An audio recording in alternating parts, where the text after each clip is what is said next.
Dear brothers, we're going to tackle a fun topic today. My buddy and I were having a conversation recently over a couple of glasses of delicious bourbon. And we got to talking about handling tough times and how we each go through it. He is a highly successful dude, very smart, works hard, makes his money, handles it all very well for the most part. Got it together. But we got to discussing what he does when he is struggling. What does he do when his life isn't going to plan or there's a curveball that comes his way? What happens when tragedy, real tragedy, strikes? And his response was along these lines. He just internalizes it, uses drugs as needed to help cope, but otherwise just handles it on his own. What else is he supposed to do? It has to be handled somehow. And he believes that he is best equipped to do that on his own. He doesn't need external help. He never has, so why would he start now? He's not just going to fold under the difficulties of life. He is not a quitter. He will make it work no matter what. So as I'm listening to him, I could kind of hear the resentment in his voice. It was almost like he was saying, although he didn't, since no one has helped me in the past or they have sucked at it, why shouldn't I just do it alone? At least I know I will do it better and I can't be hurt by others. I am strong enough to do this on my own, and to admit otherwise is a sign of weakness. This is a position that a lot of men find themselves in. Choosing to bury their difficulties in the closet or handle them independently. Who needs help when you are strong enough to go it alone?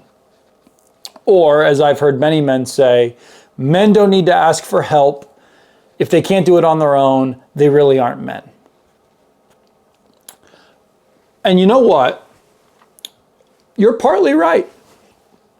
You don't need to ask for help.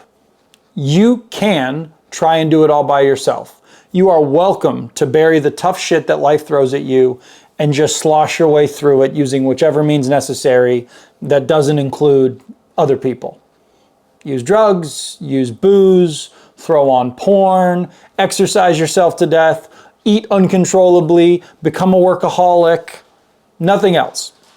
You are within your rights to do those things, just biding time for the difficulty to pass. I can't stop you from making that decision. And I pray that your life faces pretty few of those difficulties, because if you keep throwing those tough experiences in the closet, the monster you're creating is going to come after you at some point when shit really hits the fan. But let me tell you something. Not asking for help and thinking you can do it all by yourself does not make you more manly. It does not make you special or strong or a leader, all of it. It shows me more about the fact that you're broken than it does that you are whole and strong. It tells me more about your ego than anything else. You think you're too good for help, too strong to ask for help, too tough to let the world break you, or that you think the world doesn't care about you, so screw them anyways. If that's you, you struggle with those thoughts, just like I have and still do. Let's talk about them right now. The first thing we have to understand is that, yes, we should try to handle our difficulties to some degree on our own. You do bear responsibility for your action and to an extent some of the problems that you face. But there are levels to everything. Figuring out how to fix the dishwasher and losing a parent or a close friend are not in the same ballpark in terms of handling difficulty. One requires the willingness to pull up YouTube, and the other has a mourning process. So let's first look at this from a family perspective. So one of the simple rules that my dad had with me when I was a kid, if I was struggling with something and I came to ask him for help, would be, well, I'd be like, hey, Dad, I don't know how to do this. And he would go, well, what did you try? And if I said, I didn't try yet, I don't know how to do it, he would say, okay, go try and figure it out. And once you have tried everything that you can to think on this and make it work, then I'll help you if you haven't figured it out quite yet. So I knew that once I'd put my best foot forward and tried to work it out, my dad would be happy to help me out and solve the problem with me. But I had to put the effort in first. If you are struggling with a specific task, try to work it out in as many ways as you can, knowing full well that there will be help from somewhere when you hit the inevitable sticking point. So this brings in an important one, which is the friend's perspective, the manly friend's perspective of all of this. When you are surrounded by good men, the right men, asking for help is a no-brainer. Your real friends, will sit and listen to you when you are struggling. They will smack you upside the head to get you back on track. They'll pick you up when you are down. They will lend you that hand. They have expectations of you. They need you to show some effort, some poise, some diligence, perseverance. But they're going to be the first person to pick you up when you fall and run by your side all the way to the finish line of the current difficulty that you're dealing with. When you have those kind of men near you, you can not only vanquish your difficulties, but you can become a far greater man because of it. You are not the smartest man in the room. Fun news flash. When you surround yourself with smarter men, better men, stronger men, you're only going to level up. It's as easy as that.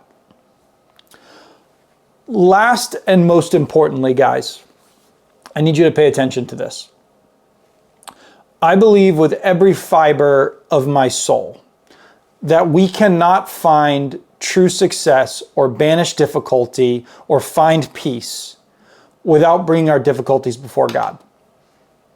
I myself was someone that tried to do it all by my lonesome. I was a macho man. I was a tough guy. I could handle going to school, working full time, running a nonprofit youth organization, and my broken relationships. Oh, and that my dad just died. I was tough. I didn't need help. I wasn't some pussy. I could do this all by my lonesome. The emptiness that I felt was so palpable that I felt like you could actually physically see the hole that was in my heart. It wasn't until I said, I can't do this anymore, and I let my walls fall down. And I felt peace beyond all understanding. I felt like God poured His love into my life through my family, my friends, and His word. In Philippians 4, 6, and 7, it's a famous verse. It says, don't worry about anything. Instead, pray about everything. Tell God what you need and thank Him for all He has done. Then you will experience God's peace, which exceeds anything we can understand. His peace will guard your hearts and mind as you live in Christ Jesus. Guys, don't be so arrogant and prideful that you're unwilling to ask for God's help. We have all failed immensely and have tried to go it alone, and it truly never works. At best, you've survived. But at worst, and most likely, you're drowning. We're not meant to go at this world alone, to face difficulties alone, to be alone. Even for those of you who struggle with the concept of there being a God, I get it. I have had the same things. Send up a few prayers when you're struggling. Be diligent. Ask for help, and you'll be shocked at the results. What's the worst thing that can happen? Surround yourself with good men. Be vulnerable with them. Try to figure out some tasks out on your own, but know that those guys are going to be there to help you figure it all out when it all comes down to it. You do your part and they'll do theirs. More importantly, bring your difficulties before God. Ask for guidance, ask for help, for opportunities to grow, for peace, for patience, persistence, to handle whatever the world is going to throw your way.